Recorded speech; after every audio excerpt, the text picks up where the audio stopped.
अशी चिक मोत्याची माळ होती ग 30 तोळ्याची ग.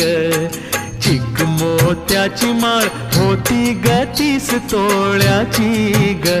जसा गणपतीचा गोंडा चौरंगी लाल बावटा ग.